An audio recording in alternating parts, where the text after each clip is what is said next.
Welcome back to the Truth Factory. This week, everyone is learning what we here at the Truth Factory have known since day one, that the DNC rigged the primaries against Bernie Sanders.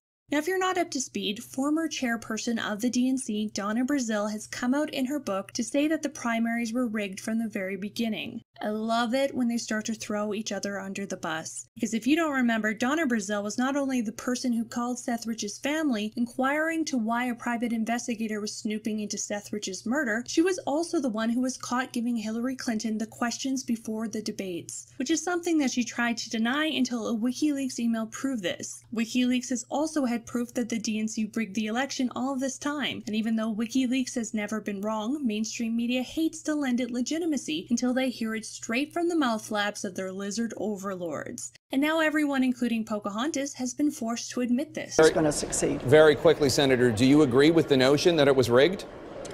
Yes. Here we even have an email from Robbie Mook to Amy Dacey, the CEO of the DNC, saying that the Hillary for America Fund agrees to raise no less than $1,200,000 per month of the election cycle starting in 2015. In exchange for all of that cash, the Hillary for America Fund will be in charge of all financial, strategical, and operational uses for that fund. Basically, Hillary bought the DNC.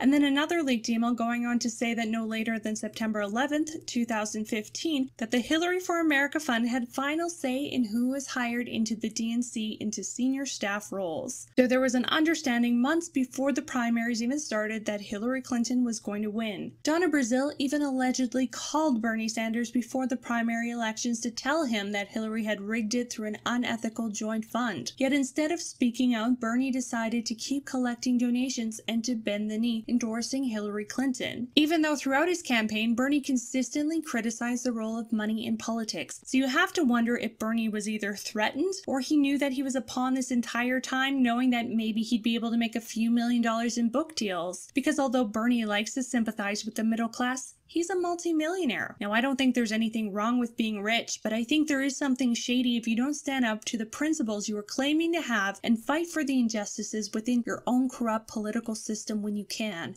And Bernie was the perfect person to run against Hillary Clinton because he was the only person that you could put beside this seizure grandma in comparison and think, yeah, he's probably going to die sooner. So in my opinion, the only reason that the DNC and the mainstream media even allowed Bernie Sanders to stay in the race as long as he did was to create this illusion of an actual primary race, when in reality the campaign was just a coronation parade bought and paid for by their queen Hillary Clinton. The DNC is like Whose Line Is It Anyway, where everything's made up and the votes don't matter. But the irony is that this was done by people who call themselves Democrats.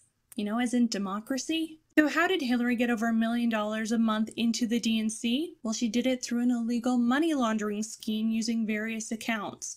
The timeline on this is basically Obama left the DNC $24 million in debt because he was like, whatever, I'm the president now, I don't care. Then Hillary Clinton comes in and makes a deal with the DNC saying that she'll get them over $1 million a month if she's allowed to control the finances and basically ensure her victory in the primaries. Now, under FEC laws, an individual can contribute a maximum of $2,700 directly into a presidential campaign, but the contributions are much higher to state parties and the party's national committee.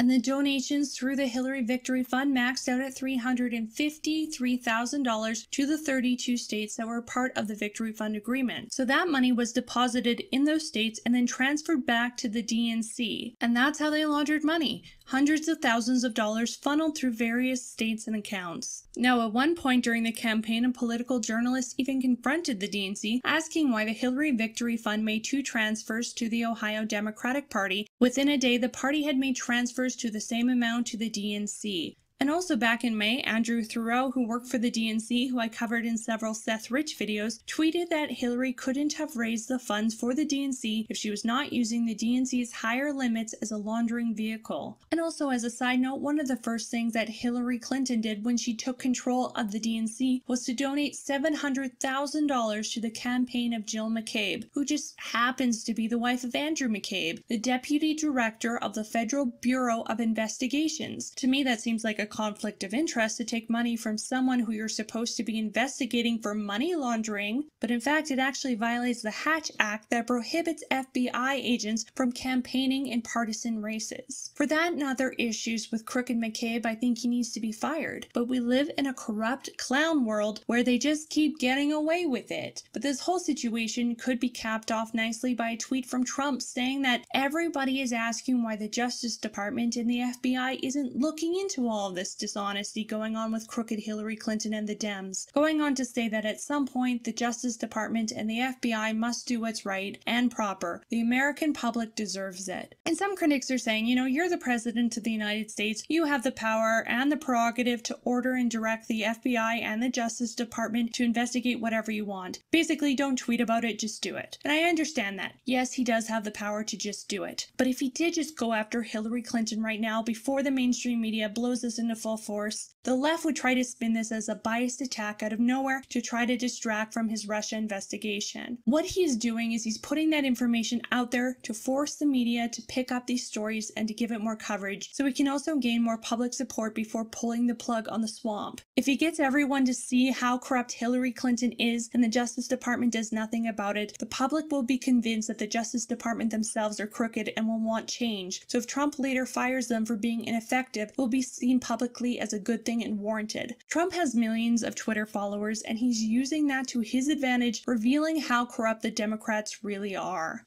This whole thing is starting to crash down like Jenga blocks, so don't be surprised that if in the next few days some sort of big fake news comes out to try to take the heat off of HRC, or if Donna Brazile suddenly commits suicide via gun to the back of her head.